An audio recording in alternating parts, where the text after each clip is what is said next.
The 12-team college football playoff is set, and on today's show, I'm going to go through the entire bracket, predict game by game, and ultimately end up with who I think is going to be the national champion this year. My name is Harrison Graham. You are watching for Verts. Let's take a look at the bracket for anyone who may have missed it, or just to remind everybody as we go through this exercise. The four teams who get first-round byes are the Oregon Ducks, who won the Big Ten. They're the 1 seed. The Georgia Bulldogs, who won the SEC. They are the 2 seed. Boise State winning the Mountain West are the 3 seed. And then Arizona State is the 4 seed. You see the matchups that feed into those quarterfinal opponents. Ohio State at Tennessee. Tennessee at Ohio State, Clemson at Texas. Indiana at Notre Dame. And then SMU at Penn State. So again, we're going to go through the entire bracket game by game and end up with the national champion. First, wanted to say thank you so much. We crossed 5,000 subscribers here on For Verts. It's a huge milestone. Let's keep it rolling. If you haven't subscribed already and want daily NFL and college football content, we are a channel for you. Want to do some live streams during the college football playoff and NFL playoffs, so stay tuned for that. Don't have an exact schedule just yet for what we're going to do, but the plan is to do some live coverage. So lock us in for that. We'll have you covered here on For Verts. All right. Let's get to the Friday night game, December 20th, so a week from this Friday, Indiana at Notre Dame. And I think the most fascinating part about this new playoff, home playoff games in the first round. I think it should be the first 2 rounds, but this is a good start. And potential weather implications, right? Indiana at Notre Dame, Midwest, not a big travel for Indiana.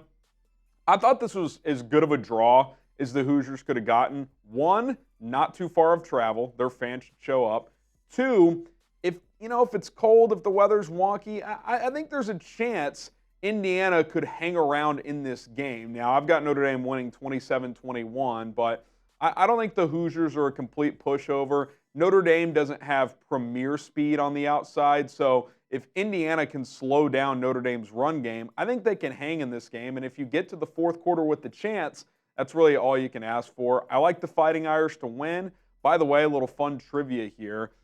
Notre Dame playing a home game not on NBC for the first time since 1990. Pretty crazy to say that. But Hoosiers, Fighting Irish, I think this is a great way to kick off the playoff on Friday night on ESPN, also on ABC. All right, number 11, SMU at Penn State. I went back and forth on this one. I do think SMU can upset Penn State.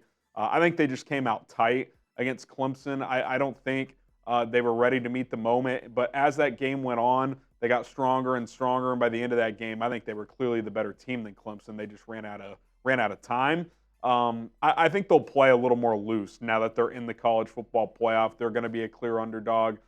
You don't want to say they have nothing to lose, but compared to James Franklin and Penn State, who will be playing at home, they can kind of just let it rip. I picked Penn State. I went back and forth on it, but I think upset alert could happen here. Now, if it's cold, you would think Penn State playing in those weather conditions would be more used to that on December 21st there. But Kevin Jennings, the SMU quarterback, can run around. He can make plays with his arm. They're pretty stingy on defense. They're not a pushover defense like you would expect, SMU and kind of Big 12 air raid country to be. Obviously, they're in the ACC, but based on geographic, with their typical teams, they spread the ball out, but they can run the ball. They're tough on defense. I think Penn State showed me enough, though, against Oregon. I'll pick the Nittany Lions, but watch out here. This could be upset alert. Number 12, Clemson at number 5, Texas. I thought Texas was the big winners of the bracket reveal. Their path, I think Clemson's the weakest team in the field. I know they just beat SMU, but I think they're the weakest team. Obviously, you're playing at home if you're Texas. If you win this game, you play Arizona State. Other than maybe Penn State, I thought Texas got the best deal out of the playoff bracket here. I think Texas hammers Clemson, 34-17. I think there's a large talent gap here. I really, really do. Now, Texas has tended to, I don't want to say play down to their competition, but they leave some meat on the bone in a lot of these games. They should have ran away from Georgia in the SEC title game, especially in that first half, and they just didn't. In the game against A&M a couple of weeks ago, they should have won that game 31-0, but Quinn Ewers throws a pick 6. He fumbles in the red zone.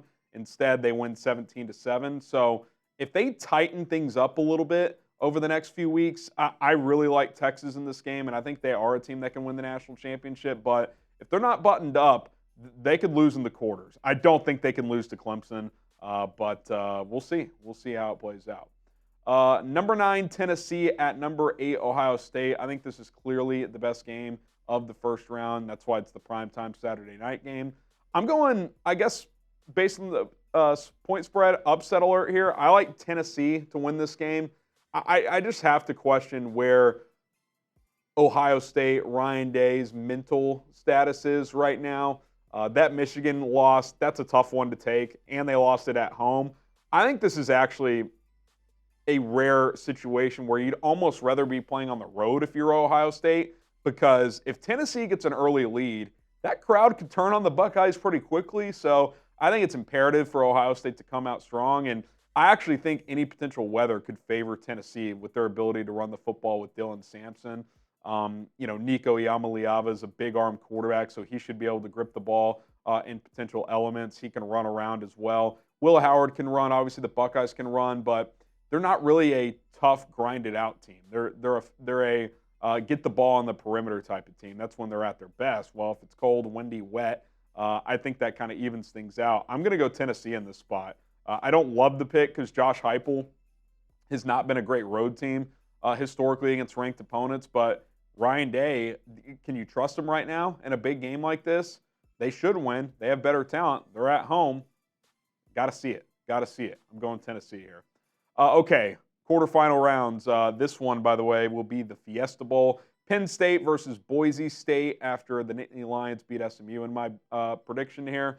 I'll go Penn State 31-16. I think Boise getting to play in the Fiesta Bowl, a place they're familiar with. Obviously, their fans are. They beat Oklahoma back in the day in the Fiesta Bowl. I think that part of it's a good draw. I actually think Penn State's a pretty bad matchup, though, because Boise State wants to run the rock with Ashton Genty, lean on his ability.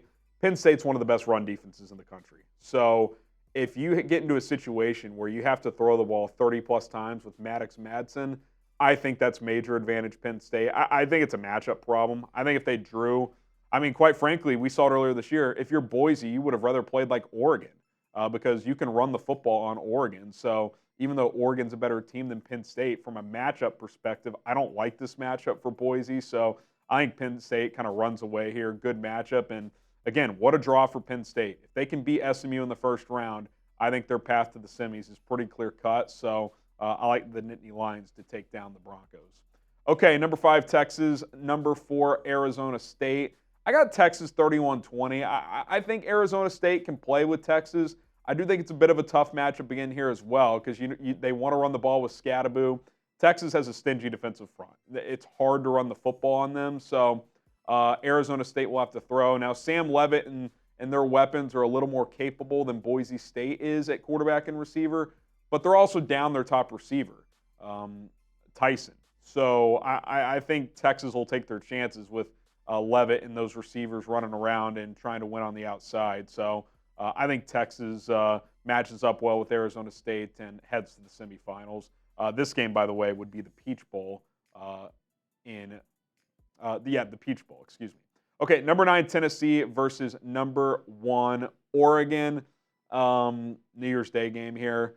I like Oregon 27-17. Tennessee, I think, is the team outside of the top, or outside of the 5 through 8 bunch that I think could make a run, but I don't love how they match up with Oregon. Now, they should be able to run the ball some with Sampson, but I just think Oregon has too much speed on offense for Tennessee. I think they'll be able to put up points. If Tennessee were to pull this off, their defensive line, which is really talented, would have to dominate the game.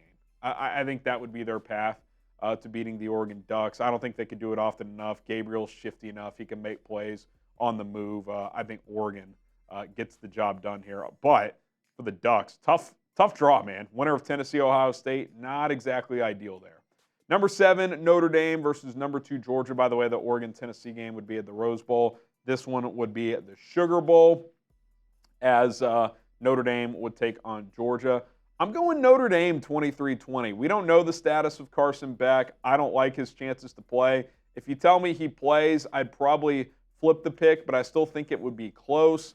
I think Gunnar Stockton gave Georgia a boost in the SEC championship, but I think you've got a little bit of that film out now. If you're Notre Dame, you've got you can kind of see what the limitations are. He wants to run around, hit some quick hitters. I think if you make him play quarterback, sit in the pocket, and deliver the football downfield, I don't love that for Georgia. Carson Beck hasn't been having a great year, but if he gets hot, this team is capable of making a run. But if he's out, I don't think Gunnar Stockton can make a deep run. So I'm going to go Notre Dame. I think they slow the game down, run the football, play defense, find a way to grind one out 23-20. All right, semifinal action, number 5 Texas versus number 1 Oregon. This would be in the Cotton Bowl in Dallas, which would be a favorable matchup for Texas, but I like the Ducks, man. I think Oregon is built to play indoors. So even though it would be, kind of a semi-road game in Dallas, a lot of Texas fans would be there. We just saw against a good defense in Penn State, Oregon being very comfortable playing a track meet game.